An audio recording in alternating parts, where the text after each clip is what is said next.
Pejama mekro, makorima. Pejama mekro, banco ici, makorima.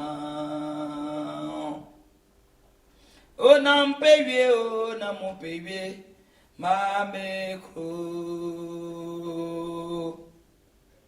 O nam peye, o nam peye. Na micro. Si tu demandes, oui, mais c'est de milliers. C'est ici et versé pour chanter, danser, pour se manque de moi. Dieu est un Dieu des temps. Son temps rassemblé dans ma vie. Oh, n'en paye, oh, n'a mon paye, n'a micro. Oh, n'en paye, oh, n'a mon paye. Na micro.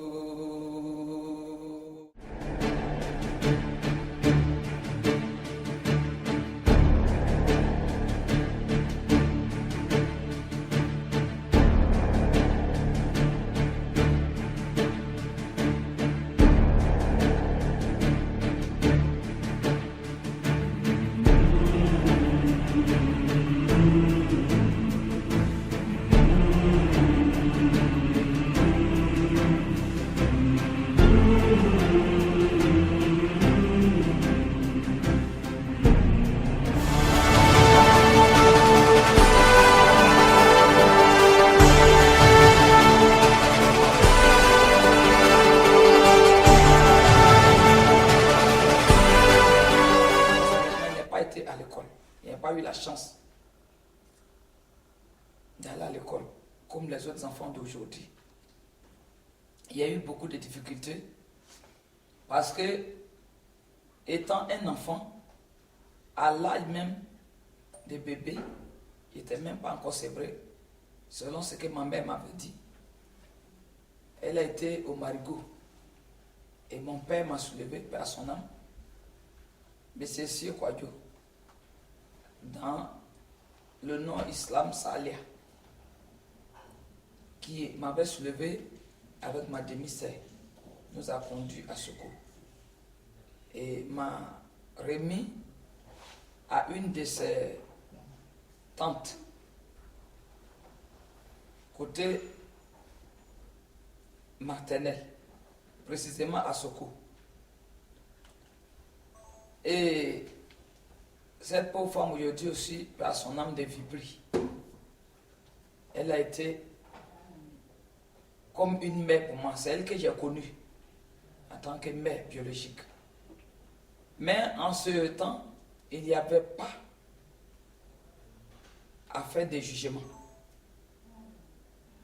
Parce que notre école, c'était aller au champ.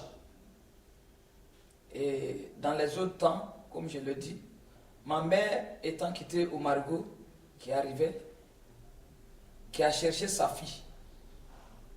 Et j'étais sa seule fille à l'époque. Parce qu'elle avait perdu sa première fille. Donc les garçons qu'elle a fait, mes frères et autres, c'est après cela qu'elle m'a eu. Et à sa grande surprise, elle arrive du marigot, elle cherche sa fille, croyant que quelqu'un l'avait pris pour amener sa fille, elle cherche. Mais ma mère a pleuré pendant des semaines, sinon des mois. Et c'est comme ça chez nous. Et c'est là que j'ai été inscrit dans la souffrance, dans le calvaire. J'ai grandi dans la souffrance. Parce que là, cette femme, paix à son âme, je ne peux pas gâter son nom aujourd'hui parce qu'elle n'est plus. Je souhaiterais qu'elle soit vivante pour aussi voir certaines choses. Et malheureusement, ce n'est pas le cas. Aujourd'hui, l'Éternel des armées a fait de moi d'autres personnes. Mais dans ce parcours, étant à Soko, j'ai souffert. Quand j'ai commencé à grandir, à cause de l'onction de Dieu qui était en moi, les gens aimaient que je les tresse. Je tresse plutôt les cheveux. Je tressais les gens parce que je savais tout faire. sans que même personne ne me montre quoi que ce soit. Excusez-moi pour mes mots parce que je vous ai bien dit que je n'ai pas été à l'école. Mais je suis fier de parler aujourd'hui de ma vie. Alors, dans mes parcours, étant au village, c'était vraiment terrible, je n'ai pas d'amis. Dans vos jeux et fêtes, il n'y avait pas vraiment un grand frère ni une grande sœur derrière moi, en cas de cas pour pouvoir me secourir, en cas de palabre de yo, bien l'histoire. Voilà. Donc je faisais tout seul. Par contre, je me suis retiré quand le temps de Dieu a sonné. Je me suis retiré. Je faisais tout presque seul. J'allais au champ seul, aller chercher les rogniers et autres pour charger. Quand c'est temps de manque, parce que quand il me mélange aux gens, il n'est pas grand frère, grande sœur. Quand je ramasse plus, d'autres me frappent parce qu'ils disent que c'est pour puis hier. Voilà, vous voyez. Donc ma vie n'a pas été facile. Et un peu, je vais au champ seul, faire mes trucs chauds, je faisais tout seul. Je ne vais pas rentrer dans les détails parce que c'est long. C'est un parcours vraiment qui est très très très long. Donc je préfère prendre un raccourci pour voilà, faire comprendre. Et c'est comme ça.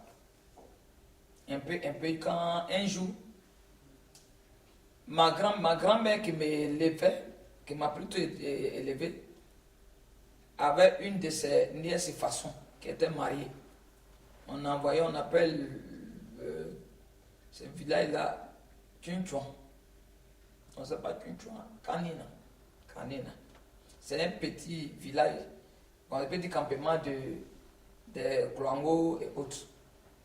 J'étais avec elle pour aller l'accompagner. Il y avait environ 12 ans. Elle m'a pris pour aller. 11 ans, 12 ans.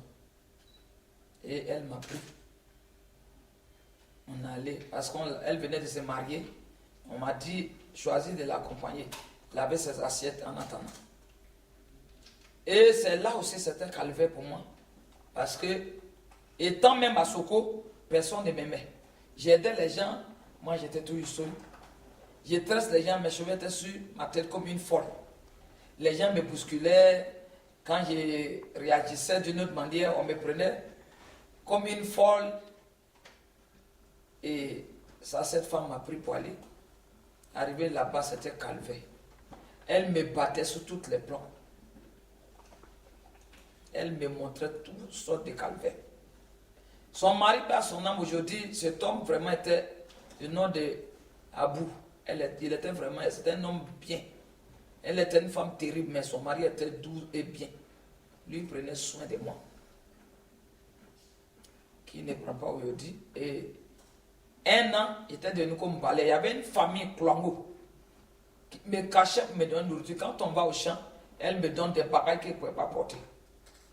Et bagages là, quand elle me donne, on arrive vers le village, elle me dit de m'arranger pour faire sortir mon cou. Si elle ne fait pas sortir mon cou, quelqu'un, puis c'est qu'on arrive, les gens lui font des reports. Mais une petite fille comme ça, tu as un bagage comme ça. Les jours, les gens lui font des reports. Quand on arrive, tout le temps de campement, même si banane douce est tombée, si je coupe un pour me donner, elle va me frapper après pour ça. Elle me bat avec les bambous de Chine. Elle me bat quand ça se casse. Elle me battait terriblement. Il y avait maigri. Elle prend nourriture, les gens, tout le monde se moquait de moi dans le campement là. Les gens se moquaient, la grosse, vous voyez, les sales, les ceci. Il ne peut pas me laver. Il y avait une chambre cachée où il y avait peau d'un animal qu'on avait caché. Elle me prenait pour me pousser dedans pour fermer la porte. Et je tremblais sur moi. J'avais beaucoup. Je crie. Quand elle voit son mari, elle me fait sortir. Une fois même, elle m'a même dit d'aller fouiller Fago pour chercher aussi étrier. Voici un gros serpent. Mais tellement Dieu m'a aimé, l'Éternel a permis que je puisse me retirer et quelqu'un d'autre vienne tuer le serpent. En plus de là, quand on fait manger, le jour où les gens lui font des reproches, parce qu'elle me chatte. Donc quand on arrive au vide de plantation, elle me dit de faire sortir mon cou. Donc bagage est sur ma tête et je fais sortir mon cou de force. Je tends mon cou et je commence à marcher de manière vite comme si rien n'était. Je ris. Elle dit de sourire. Il ne faut pas serrer ma main, sinon les gens vont me dire tant. Et c'est ce qui s'est passé. Pendant 1 an, pour aller au village, je ne suis pas allé avec quelque chose. Elle-même mangeait dans le talier. Manger a fait 3 jours, elle pousse sous lit picot. Quand ça fait moi je suis, elle pousse me donner pour manger. C'est là-bas. Il me dit que depuis mon arrivée à Soko, ça a été mon inscription dans les douleurs, dans tout. Et à l'époque, quand il y a un problème, on ne te défend pas. Tu n'as personne. Les gens se moquaient de moi. Vraiment, ça a été difficile. Et l'Éternel m'accompagnait. Il peut me lever dans le village avant même 6 heures. J'allais et parcourais des kilomètres seul, sur vélo. Ah, ta petite fille, même les rivières, je marchais.